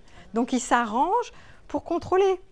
Pour prendre des petits dépendants, des affamés, qui vont pas oser les confronter vraiment, en disant « Écoute, tu me la fais pas, tu me la fais pas une fois, deux fois, trois fois, ça va, c'est bon, t'arrêtes ou je te quitte. » Non, non, ils vont prendre que des dépendants affectifs. Ça les arrange, en fait. Même si c'est pas sexy, ils les ont sous la main. Bon, tu rigoles, mais c'est pas drôle. Bon, après... Ah, mais moi, je rigole aussi. Bon, alors, moi, je rigole parce que je suis passée par là. Alors, je sais bien de quoi ça... Mais quand tu es dedans, quand tu es plongé dans l'histoire, c'est moins drôle, parce que tu t'en rends même pas compte déjà, puisque tu es vraiment dans... Tu fais pas exprès, tu es plongé dedans, et tu n'as pas de champ. Donc, tu peux pas faire un pas de côté pour sortir du truc. Donc, c'est là où il faut se faire accompagner. Mais avec le recul, quand on regarde à distance, on se dit, mais c'est fou, quoi. Mais pourquoi j'étais tellement à rendre l'autre indispensable à ma vie? Comment je me suis organisée pour le rendre indispensable, mais le chaser, il s'arrange pour se rendre indispensable à ta vie. Il te soutient, il te parle en mode je suis là, je serai là, je t'aimerai toujours, tu vois, il est très fusionnel, tu vois, il s'organise pour te faire croire ce que tu as envie d'entendre, et du coup, t'es accroché. Et après, tu es confus, ça sème beaucoup de manip, hein, et ça sème de la confusion. Genre, par exemple, moi, j'ai vécu ça comme ça, après je te laisse parler, genre, tu es ma préférée, moi j'étais dans le polyamour, tu es ma préférée, je ne te lâcherai jamais, c'est toi que j'adore, c'est avec toi que je suis en couple, mais ça ne m'empêche pas d'en avoir d'autres et de ne pas pouvoir m'en passer, même quand moi j'en pouvais plus, parce que des fois j'étais grosse jalouse et je disais non, stop, là, est-ce que c'est possible d'arrêter la règle de non-exclusivité? Il ne pouvait pas lâcher le truc, il ne pouvait pas, et il me disait mais non, mais c'est quand même toi que je préfère, alors t'entends, c'est toi que je préfère, donc tu te dis ah oui, et puis je te lâcherai jamais, donc tu dis mais c'est incroyable, je suis vraiment extraordinaire, il ne me lâchera jamais, c'est magnifique, tout ça, c'est vraiment qu'il m'aime, tu vois, donc tu te dis des trucs comme ça, puis après tu vois que il ne peut pas s'empêcher d'être centré sur lui et de faire ces trucs quand ça lui plaît, quand ça l'arrange en fait, tu vois. Donc c'est des doubles discours, donc c'est confusionnant et tu te paumes là-dedans parce que tu ne sais plus sur quel pied danser, parce qu'il y a un truc qui dit ça d'un côté, puis de l'autre, les faits ne sont pas cohérents, tu vois. Et donc du coup, tu étais paumé et le runner, il se fait attraper comme ça souvent par ces doubles discours, parce que le chaser, il ne faut pas oublier que lui, il a peur d'être seul, donc il va te raconter des trucs pour pas te lâcher en fait. Et il va te valoriser, il va te soutenir, il va se rendre indispensable à toi, et il va jouer au sauveur, et plein de trucs. Comme ça, toi, tu es dans le circuit. Donc c'est de la manipulation. Ben, il y a beaucoup de manip, ouais. Mais il ne s'en rend même pas compte, parce que le chaser, il ne se rend pas compte qu'en fait, il lui dit sois autonome, mais en fait, il n'a pas du tout envie qu'il soit autonome quelque part. En fait, si ça se joue à deux, hein, c'est un truc, ça s'emboîte parfaitement, c'est deux névroses qui s'emboîtent, avec la même blessure d'abandon d'origine. C'est en miroir. D'accord? C'est ça qu'il faut voir, c'est en miroir. Sauf qu'il y en a un qui court derrière et l'autre qui fait genre moi je suis grand, j'ai pas besoin de toi, va t'occuper ailleurs, t'oublie pas. Souvent la même blessure? Oui, oui. Souvent on est sur des blessures en miroir, des névroses complémentaires, tu vois. Parce que le jour où tu changes les données de ton disque dur et que tu fais un travail sur toi, et ben, du coup ça fonctionne plus là. Ton chaser, si tu es dépendant affectif, tu lui fais au revoir. et ben, l'autre il a plus de prise, donc qu'est-ce qu'il fait? Bah, il va soit il s'arrête, c'est-à-dire c'est plus tes affaires, il fait ce qu'il veut dans sa vie, c'est plus ton problème. Ou il s'en reprend une autre, enfin il reprend, il fait ce qu'il veut. Mais tu n'es plus concerné, donc tu te mets plus dans des situations, tu traînes pas dans des situations de maltraitance où tu cours derrière, où tu crois que l'autre est indispensable. C'est bon, ça s'arrête, ça s'arrête tout seul. 15 ans, une vie entière, oui, tu veux dire. Ça dépend qui. T'en as qui restent des vies entières dans des relations toxiques comme ça. Hein. Ça déséquilibre, mais tous les deux, ils y trouvent leur compte. C'est ça. Et ça dure parce qu'ils se renvoient la balle. Exactement. Et donc, on les voit souffrir, mais ils souffrent tous les deux. Voilà, tout à fait. Il faut voir que ça crée beaucoup d'intensité. Donc, quand c'est intense et passionnel, tu as l'impression qu'il se passe un truc extraordinaire. Ben, en fait, il y a beaucoup de souffrance là-dedans. Donc, à un moment donné, vous massacrez votre organisme parce que c'est fatigant, quoi. Je veux dire, à un moment, bon, ça va, un peu de passion, un peu de temps en temps. Mais si c'est pour être là, comme ça, en mode épuisement, vous êtes là, après, vous n'arrivez plus à bosser, vous dormez plus, bon, vous n'avez plus de plaisir dans la vie, vous êtes obsédé toute la journée. Ah, et qu'est-ce qu'il fait? Et ben, pourquoi? Patati. Et à quel moment il va me lâcher? Enfin bon, c'est infernal, quoi. Vous ne vivez plus rien. La vie, elle passe devant vous, vous ne voyez rien. Vous êtes complètement dans votre truc, vous êtes dans une histoire, en fait. Mais c'est une catastrophe, hein, c'est atroce, en fait. Il peut y avoir ce genre de relations qui ne sont pas si intenses, où chacun y trouve son compte, et finalement, ça se passe plutôt... Le chaser et le runner, là, celui qui court derrière et l'autre, non. Celui qui court derrière et il est dépendant et court derrière, c'est pas très fun. Non, non, c'est celui qui souffle le plus, d'ailleurs, c'est celui qui court derrière. Hein. L'autre, il a un peu plus le contrôle. Bon, parce que lui, il fait, oui, bon, enfin, ma foi, si tu pars, ceci n'est pas grave. Seigneur, Seigneur, moi, je me gère en mode solo, tu vois. Et puis, si t'es pas là, j'ai d'autres personnes. Voilà, puis j'ai ma vie. Bon, voilà. Donc, celui-là, il se la pète un peu. Alors que l'autre, il est vraiment asphyxié, ouais, c'est l'assoiffé d'amour, qui n'arrive pas à gérer sa solitude d'ailleurs, hein, parce qu'il ne supporte pas l'idée d'être seul, en tout cas seul, pas sans cette personne à laquelle il s'est attaché. Donc c'est une anticipation que sans cette personne-là, particulière, je ne vais pas gérer. Hein. Donc ça, c'est ce que j'ai développé, je n'ai pas le temps de tout développer, mais ça, c'est ce que j'ai développé dans mon bouquin. C'est ce surattachement avec la fixation sur une personne particulière, spécifique, sur lequel je transfère mes parents que je n'ai pas eus. Voilà, toujours pareil. Voilà. Hop. Hop. Hop. Bon, alors là, s'il ne marche plus, on est là. Ah, il ne fonctionne plus. Ouais. Bon, ça marche pas. Ça va marcher. Tu crois? Bon, écoute, de toute façon. C'est vrai, vis-à-vis de tous ces bips et coyotes, là. De toute façon, c'est pas grave, moi je sais ce que j'ai raconté. Hein. Donc, même si ça marche plus, j'ai l'habitude de faire sans. Alors, les pistes. Je vais vous parler maintenant des pistes pour... non, là, c'est tout des... C'est pas tout de comprendre, il faut les pistes. Ouais, les pistes pour en sortir. Ça, c'est important.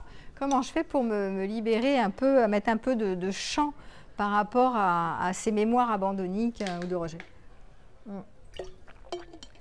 Donc d'abord, c'est ce travail avec l'enfant intérieur. Ça, c'est sur un plan, je dirais, plan relatif, qui est le plan, ce qu'on fait en thérapie, c'est vous allez visiter ce qu'on appelle l'enfant intérieur. C'est la petite personne en vous qui prend le pouvoir en vous quand vous êtes en mode j'ai peur d'être abandonné, je vis mal la séparation, il me lâche, voilà. Donc on va faire un travail sur l'enfant intérieur. Vous allez vous reparenter en fait, ce qu'on appelle le reparentage, c'est faire émerger un parent nourricier, c'est-à-dire un bon parent qui va venir répondre aux besoins de l'enfant, l'écouter, l'accueillir avec bienveillance, etc.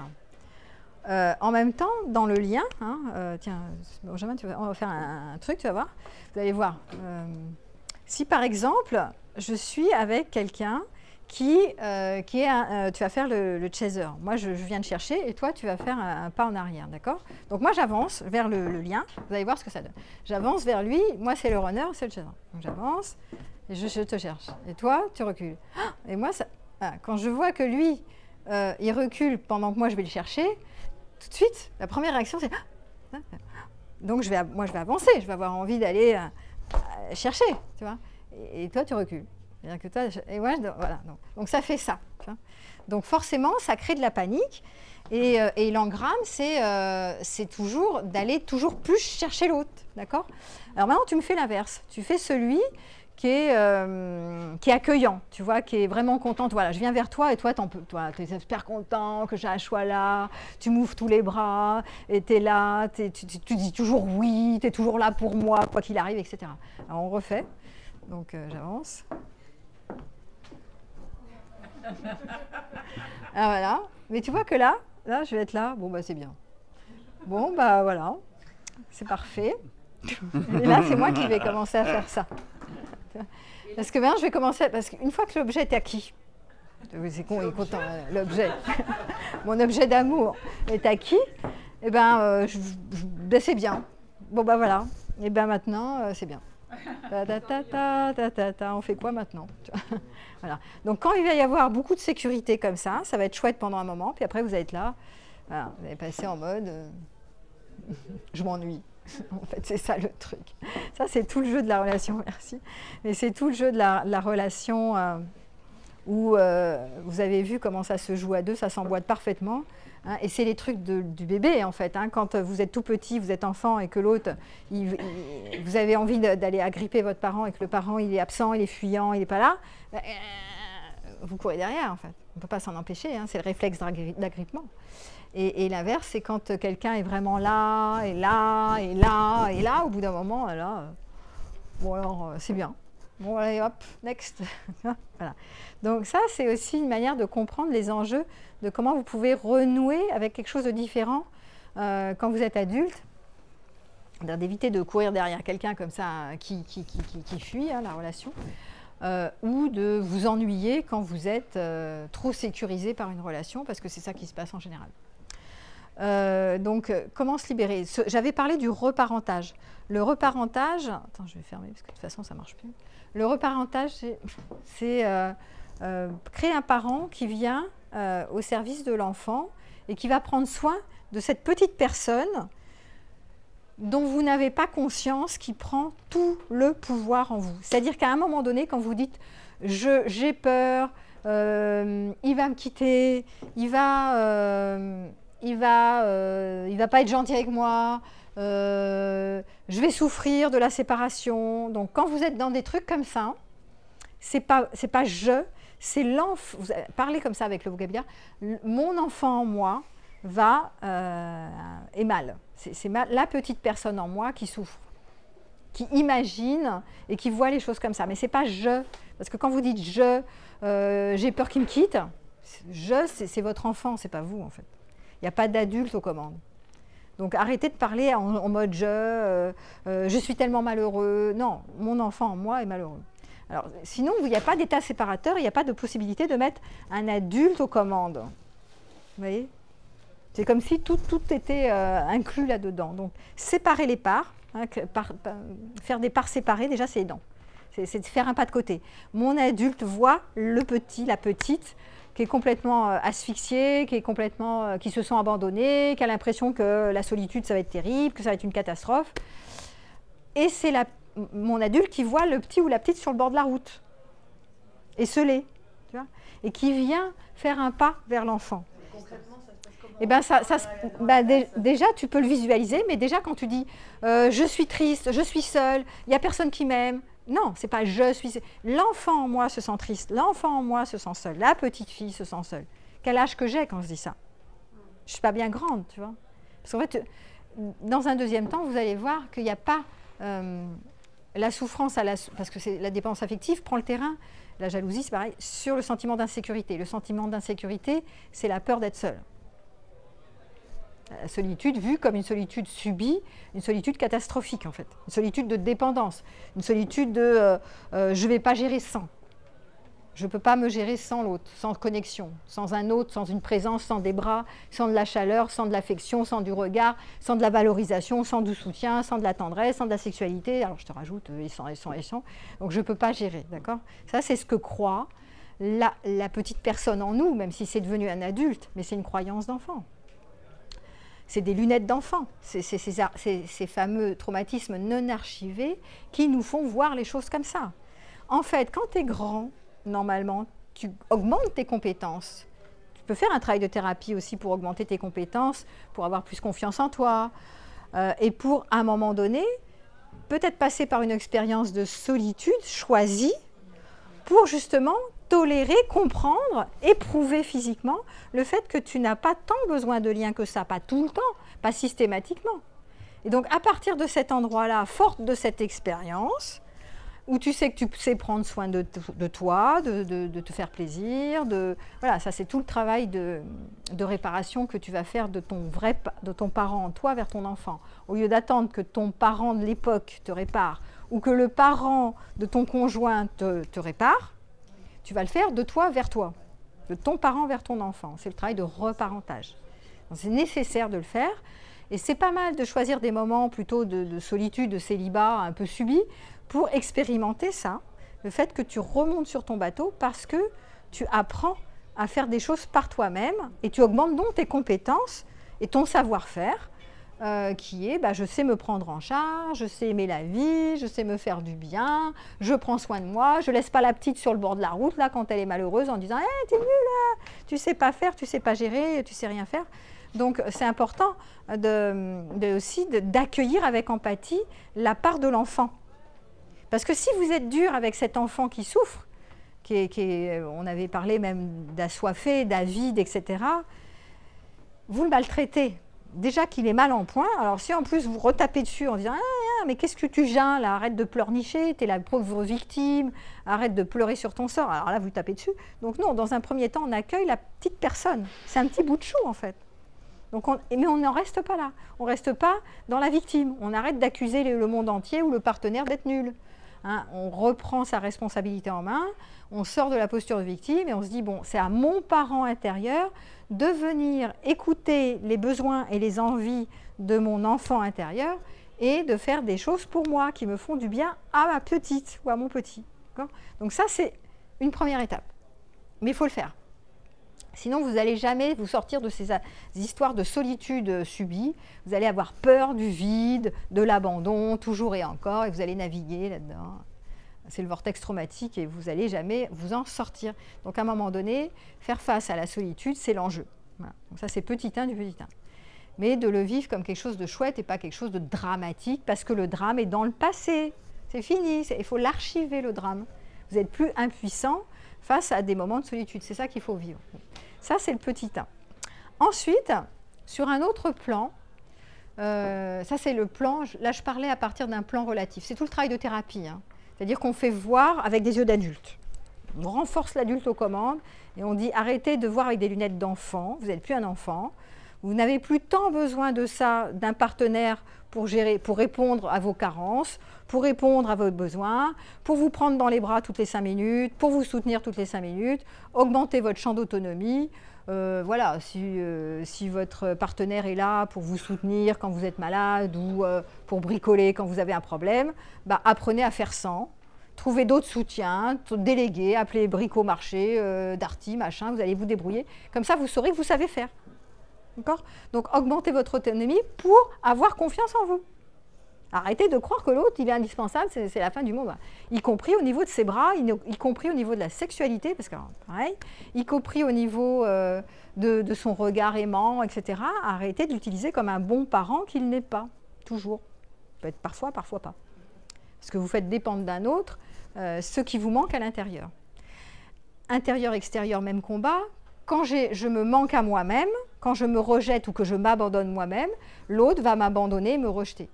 Puisque intérieur, extérieur, il n'y a pas de différence en fait. Hein. Donc c'est moi qui ne dois pas m'abandonner, c'est moi qui ne dois pas me rejeter.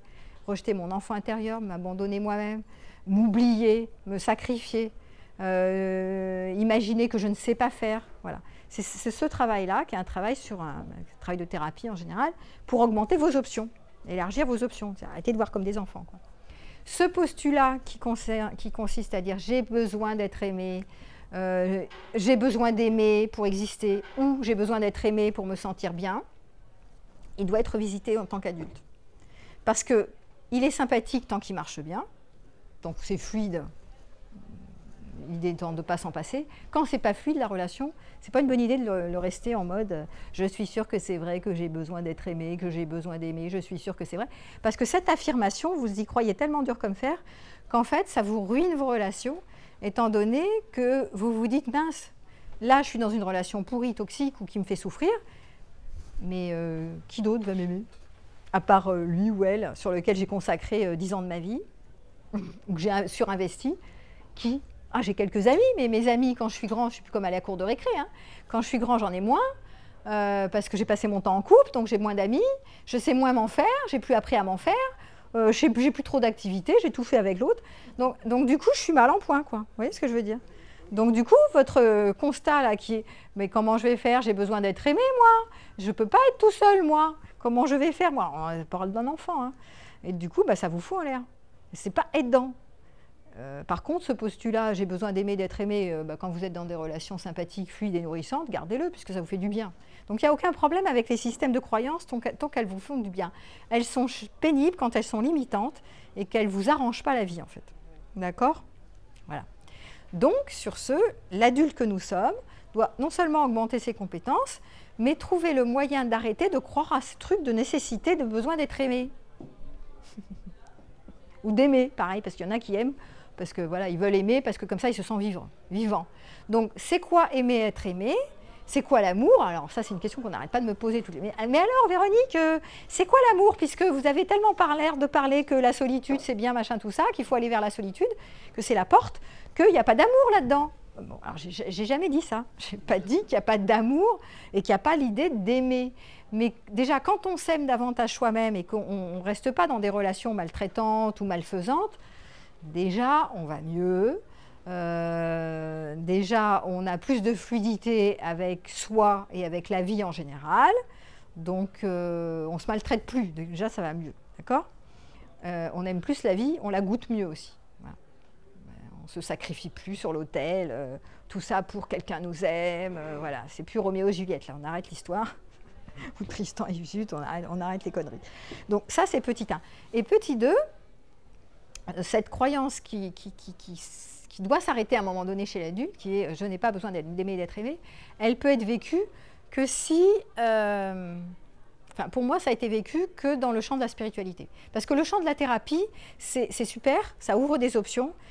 C'est un champ où on va élargir les options, donc vous faire archiver des mémoires traumatiques du passé pour voir autrement, faire différent. Mais à un moment donné, ça a ses limites. J'en avais parlé dans une vidéo avec Gwenaëlle Percio, qui est psychologue comme moi. On avait travaillé sur les limites de la psychothérapie. À un moment donné, c'est bien, ça a ses limites aussi. On ne guérit pas de toutes nos blessures, malheureusement, et notamment les blessures d'abandon qui ont été hyper costauds pour certains dans l'enfance.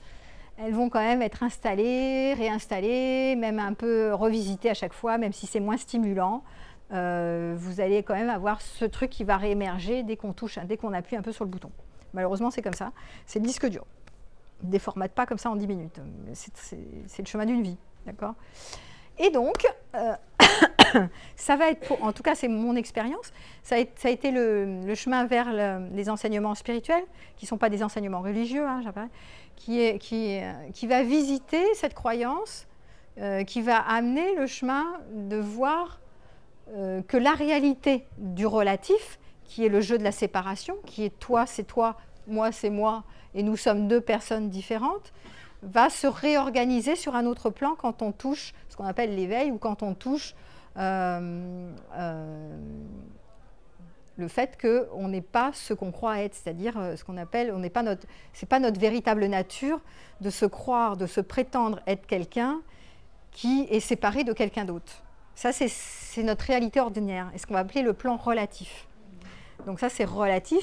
Mais si vous allez visiter ou expérimenter ou explorer certains enseignements spirituels, comme l'Advaita Vedanta, comme le bouddhisme, comme le tantrisme, comme la non-dualité, comme tant d'autres chemins qui mènent, vous allez voir que vous pouvez, par certains chemins, par certains biais, voir que, ou comprendre, ou piger le truc, que cette réalité sur le plan relatif n'est pas celle-là.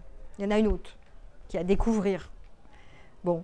Donc c'est des explorations comme ça. Hein. À un moment donné, ça s'est passé pour moi parce que j'en avais marre de galérer sur le plan du relatif, sur le jeu de la séparation, le jeu du couple. J'ai passé ma vie dans le couple. Je trouvais ça fort intéressant, fort riche, mais c'est casse-gueule quand même. Parce que moi j'ai failli mourir quand même là-dedans. J'ai perdu des plumes à un moment donné en 2020, j'avais crevé dans ces conneries. Donc à un moment donné, je me suis dit, bon, de la thérapie, j'en ai refait, mais ça n'a pas suffi.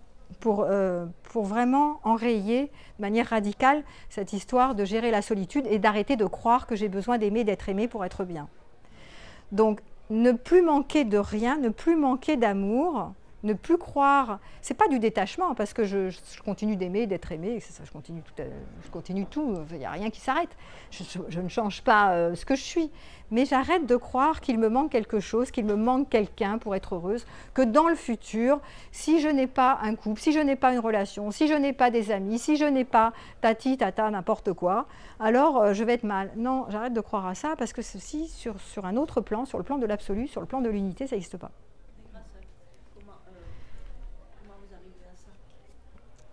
Alors moi, chacun va chercher ses stratégies pour, si ça vous intéresse, hein, d'explorer ce chemin.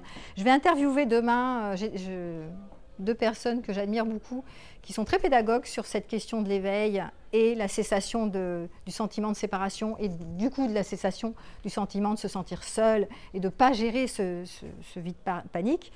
Vous les aurez hein, après sur ma chaîne. C'est Jocelyn Morisson qui est journaliste scientifique, c'est des pros en plus, et José Leroy aussi qui est un philosophe, qui sont vraiment des personnalités, enfin des personnes costauds quoi, c'est pas... Voilà. Et ils ont des chaînes, hein, de toute façon, ils ont déjà fait pas mal de travaux.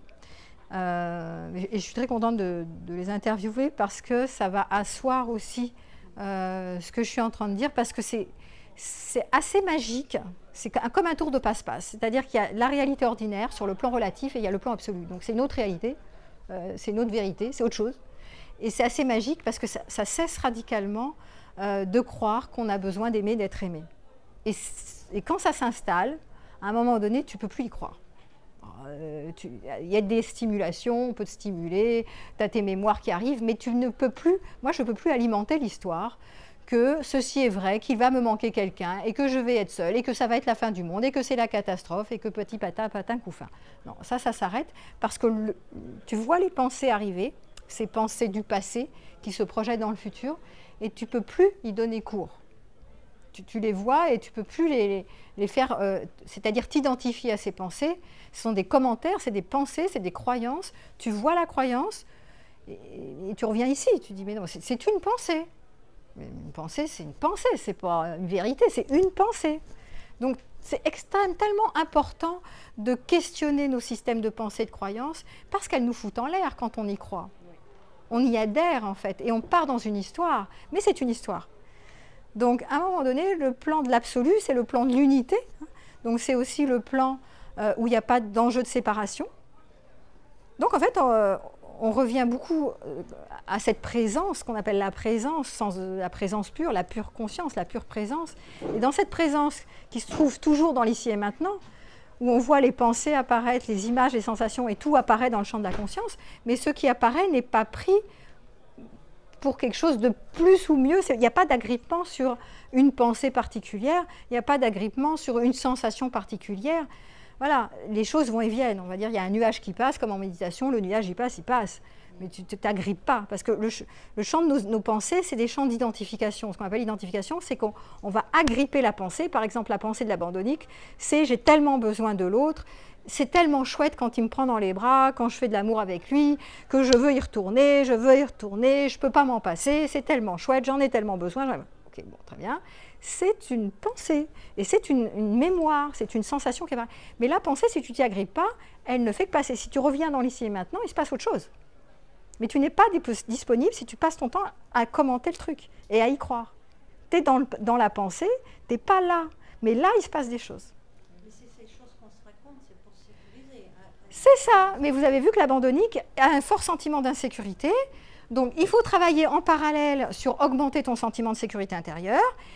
Et le chemin de la spiritualité peut aussi t'aider pour cesser radicalement cette croyance du besoin d'être aimé, que tu vas être insécurisé s'il n'y a personne, tout ça. Il faut obligatoirement faire un travail spirituel pour arriver à ça, je pense. Ben, c'est mieux. Il y a les limites de la thérapie. La thérapie, c'est très intéressant aussi. Moi, je pense que les croisements des deux sont toujours... Les champs sont toujours intéressants parce qu'ils sont interdisciplinaires. C'est des chemins différents, c'est des angles différents. Vous choisissez, vous faites, de toute façon, hein, il y a des opportunités, des clins d'œil dans la vie, on rencontre des personnes ou pas. Voilà, bon, voilà. Donc à vous de suivre votre propre chemin. Il n'y a pas un chemin qui est mieux qu'un autre, il n'y a pas une voie qui est mieux qu'une autre. Suivez votre intuition et puis explorez, ma foi. Mais c'est vrai que quand on souffre énormément, à un moment donné, on a envie que ça s'arrête. C'était mon cas. Donc j'ai fait beaucoup de thérapie et beaucoup de travail sur moi et beaucoup de travail aussi en spiritualité. J'anime aussi des stages de tantra. Enfin, je fais plein de choses. Ça fait des années que je fais des choses comme ça. Et en plus, je vois plein de patients qui me racontent les mêmes choses que moi parce que on est les mêmes en fait. Hein. Donc je vois bien combien ça peut être dramatique. Et c'est pour ça que souvent j'ai de la légèreté. J'ai une manière de tourner en dérision parce qu'à un moment donné, quand on sort de l'idée qu'on est séparés et que forcément on a besoin de quelqu'un, etc., il y a un sourire qui apparaît. Qui est, bah oui, bon, bah, tout ça pour ça. Maintenant que j'ai compris, j'ai compris. Mais quand on est dedans, qu'on a le nez dedans, on souffre en fait. On n'a pas le pas de côté. On n'a pas pigé le truc. Donc c'est dur, quoi. Et c'est pour ça que c'est tellement important pour moi d'aider, d'accompagner les personnes dans le chemin par lequel j'ai traversé, de voir quel est le problème, comment elles se racontent des histoires comme ça, qu'est-ce qui les fait tellement souffrir, pour essayer de voir avec d'autres lunettes. Déjà en thérapie, en mettant des comportements où on prend soin de l'enfant, on fait des choses pour nous, on ne se sacrifie plus, on arrête de se maltraiter, on pose des limites, on s'affirme, on arrête d'être désespéré, on arrête d'avoir besoin d'être valorisé, voilà, des trucs comme ça. Et puis après, évidemment, ça peut aller plus loin par un travail avec des enseignants, sans devenir des disciples avec des... Parce que si vous partez dans un machin maître-disciple, vous rejouez le dépendant affectif avec son bon papa et sa bonne maman. C'est le même système. Donc, non plus. C'est pas non plus ça. Voilà. Alors, je suis un peu à l'arrache parce qu'on m'a dit qu'il fallait que j'arrête. Donc, j'arrête de causer. Parce que moi, je ne m'arrête pas. Vous avez remarqué, quand je commence à parler, je ne m'arrête pas. Je mettrai le lien du PowerPoint que je n'ai pas fini sur la vidéo. Et puis, voilà, vous avez tout sur mon site, tous les événements si vous voulez venir à mes ateliers. J'ai ma chaîne YouTube, j'ai mes ateliers sur mon site à Véronique Cohn. Voilà, vous trouvez tout sur moi. Je suis souvent dans les médias aussi. Je suis à Castelnau-le-Lez. De toute façon, tout est sur mon site. Vous avez tout. Voilà. Merci Véronique. Tout le monde t'aime ici. Hein. En tout cas. Ah, c'est bien ça. Merci.